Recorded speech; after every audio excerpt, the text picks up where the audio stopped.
it's Farron. B-roll. Farron B-roll. Okay, and we'll go ahead and get Farron on. Farron, you there? Good morning. Half a day. Good morning. Okay, now my computer's frozen. Hi. Yeah, just talk for a little bit. So my computer. Tell us about this video we're about to watch, because I understand that you actually went down to Marbo Cave. Yeah. Thanks, Chris, for sending me pictures yesterday. You were the first to do so, actually. So I'm like, wow, that's pretty significant. So I had just been there a few weeks ago, and I just couldn't believe what I was seeing in the pictures. I wanted to go see for myself. I was also kind of skeptical that anyone would dare to take the plunge and actually jump in the water and see what it looks like underwater. In my travels and in my kind of even just mini adventures here on Guam, I've done or just been through some kind of gross things. So I'm like, it ain't nothing I haven't done before. So I'll just go have a look. I'm all smiles about it now, but yeah, just being in there was surreal. I just wanted to see for myself and also just share with people what I was able to see. There's plenty of pictures and videos from on top of the boulders and stuff, but I didn't quite see anything like underwater, and that's really what I'm concerned about. There's freshwater species that live in there. There's for the first time I saw fish yesterday, but I've seen eel, asui, and I've seen a shrimp in there, and I just wonder if they're going to be okay. Hopefully they can escape through some cracks to go somewhere else. I don't know. But yeah, I couldn't believe what I was seeing. I've been going there like basically my entire adult life, and it's always been these crystal clear waters. It's just really, really sad. We'll see when the video gets we're going to go started. ahead and play this video here. Again, this is Farron Taijeron's footage from Marbo Cave yesterday. Headed down to Marbo Cave. It's Thursday, July 29th. I was here a few weeks ago. Wasn't quite this muddy back then. So I guess the mudslide came right on top of this rock. And on the surface, there's just some sediment, but it's not covering the entire top. Marbo Cave now has a layer of nastiness floating on the surface, as well as several inches deep of muck in the bottom. And I really hope that the freshwater fish, eel, and shrimp in there are going to be okay. I don't know. Hopefully they can escape to the ocean or go somewhere else. That line is filled up to here with mud and nastiness. Hi everybody. This is Marbo Cave just a month ago. You can see it's nice and clear. No mud staining the walls, no mud staining underneath. It's mostly just this nice white limestone like you'd expect in there. There are some like smudges and stains it looks like, but nothing significant. It's mostly this nice white color like you would expect and how it's always been. You'll also notice there's no particles floating in the middle of the water like rushing toward the camera. You also don't see this layer of muck covering everything. It's just a nice, pleasant color, crystal clear water. You can see it gets down to 20-some feet deep on the other side. Here you can clearly see the ceiling inside the cave from underwater. That's how clear this is and how we're used to it. Now it's all smudged up and partially buried underwater. I hope this can get fixed fast. Flash floods are nothing new. Go down south and it's just a normal thing. Although I wonder if it was always this way. You ever notice a lot of floods seem to happen where water can't flow under bridges fast enough? Anyway, have you ever thought about what flash floods are like in the ocean? One day I went diving and it was a beautiful clear day like this, and then all of a sudden a hard squall came through with raindrops like the size of grapes. Within a few minutes, a wall of dark brown murk came charging at us. And that's all just erosion. All that dirt from the hills came washing down rivers and out onto the reef. The visibility dropped to zero and we had to carefully feel our way back in. Lucky we didn't get sick. What do you think are the main causes of erosion on Guam? many plants are there today? 2,000. 2,000? Yes. That's awesome. Half a day and welcome to the Asgadao Restoration Site in Molessa. Guam is not supposed to look like this. It's not supposed to be all this red dirt. Badlands are areas of such poor soil health, even grass doesn't grow. But anyway, tropical islands are supposed to be mostly jungle with some patches of grass, and not the other way around.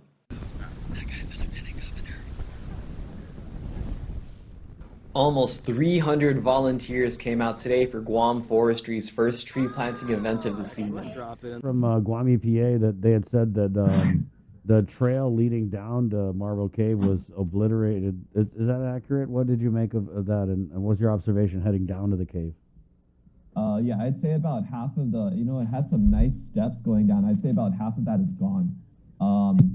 So there's a little area to the right that was kind of just scoured out. It's kind of hard to see because some of the pictures are a little close, and one of the ones that are circulating. But half of those ones going down are just gone. They're just washed down, and there's like a chasm there that you very easily fall into. So you have to going down, I kind of skirted to the left and kind of take a giant stride over to bridge this gap, and then make my way down. Grabbing onto the roots. That's probably a new tree, so I asked permission, but you have to go around, so it's a lot harder to get down too if you don't have like great mobility. And the boulders, you can see the boulders that did make up the step was kind of lined up on the concrete platform that's down there. So this is just truly sad. Yeah. Let's get MCCA on in here. We have Monica Dioro and Michelle Vocalo of Micronesia Climate Change Alliance. Good morning, ladies. Half a day. Good morning, Chris. morning. Good morning, Jason, and everyone else. You know Hi, what? Farron. What is so frustrating for me is when you read the notice of violation, right? So they didn't follow, this company, Samsung, didn't follow the rules, their plan that was approved by Guam EPA. And then on top of it, Guam EPA was, gosh, this is so frustrating, $10,000 per day per violation, right? For 368 days, which equates to $18 million in proposed penalties. But the law only allows for them the maximum of $125,000. Right. Monica is That also an just EPA board member. Yeah, I know. Right, yeah. So we'll go with you first, Monica. Just your reaction to this whole thing, and maybe a little something on the NOV too. Yeah, I'm a former Manila resident, and I grew up going to Marbo Cave. I've taken my own child to Marbo Cave since he was a baby, and my nieces and nephews over the years. So I've spent so much time down there, and my son's family is actually some of the original landowners that bought this 4 or 5 years ago down in Sussex Valley. They bought this farm. So, and then seeing the farm last year, and then over Easter, just recently, just going down there with some of the elders and having them in tears. It was just so devastating to witness the change throughout the years, and then seeing this environmental degradation yesterday. And as we have our EPA board meeting next week, Friday, and it's just going to be really interesting to get more information from the officials and more from the report. And it really is sad that that the fine can't be levied to its maximum extent. Michelle, your thoughts? Yeah, I was just reading an article from 2017, and even though Guam Power Authority really had no say over the site location, they really supported it, and they touted the project as culturally and environmentally sensitive, and they said that the contractor will have to adhere to strict building standards and be very respectful of using the natural contours of the land. And GPA also said that the proposed area is a location they support and agree is ideal. So it's just really disheartening. MCCA has been speaking out against this contractor and against the solar farm and the $600 million power plant since 2019. So it's just devastating to watch this all go down, and then to see the pictures of Marbo Caves was just shocking yesterday. Farron, you were one of the few, regular people on the scene yesterday, and I think I saw on your social media that there was some type of cleanup going on down there. Can you tell us something about that? Yeah, there was a handful of guys. They were looking. It looks like they're using shovels to kind of guide like some of the flotsam and just floating stuff on the surface over toward the platform, and then trying to scoop it out with buckets. They had a couple mounds of sediment and stuff that they scooped out, but so far it was just like scooping things literally just off the surface. So nothing that I saw yesterday in the less than an hour I was there showed that any effort was being made yet to get anything off of the bottom. So again, we had those inches, maybe almost a foot deep of that muck on the bottom, and that so far doesn't look like it was touched, or at least not at the time. I don't know what that's going to look like if or when a cleanup effort will be made. Like as you saw in the video, I was able to scoop some up with my bare hands, so I don't know if that might be something they'll try, or if that's going to make it worse, because it's just going to keep all that stuff suspended in mid-water. But so far, all I saw yesterday, in the less than an hour that I was there, was just them trying to scoop stuff off of the surface. Wanyaka, what I was hearing yesterday from a lot of people is they were talking about how ironic this was, that a project like a solar farm, which, I mean, I guess the pure intent of solar power is to, make us more sustainable. But here you have this instance where something like that actually ends up causing so much environmental damage. And I know that because of the limitations in the law, we're not going to be able to slap this company across the face as hard as we'd like to. That being said, how do we prevent this from happening again? Because these measures that were supposed to be in place, they're like the most basic measures, and we see a lot of NOVs with Guam EPA are because these soil and erosion and flood control mitigation practices aren't put in place. Yeah, I think that we have to be, as a community, especially around rainy season, a lot more vigilant at being able to call companies out and being being active citizens. EPA is very strapped for their manpower and those who do inspections. There's maybe just like 4 or 5 of them, and they have the entire island to have to respond to. So if we do see something, we have to say something. And another thing that MCCA has been trying to really push on island is rooftop solar. Solar farms are not the way to go. They're not the most feasible for our islands. We've seen solar farms are a lot more vulnerable to storms. We were really trying to push around this time last year, getting the schools to have rooftop solar.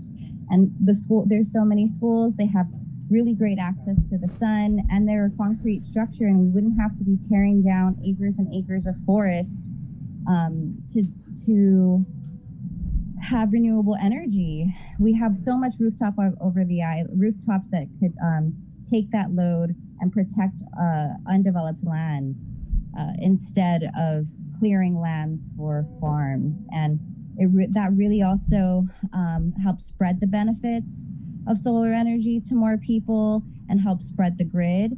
So we really want to keep seeing more policies around community-based solar and more access to solar that doesn't concentrate the grid and doesn't concentrate the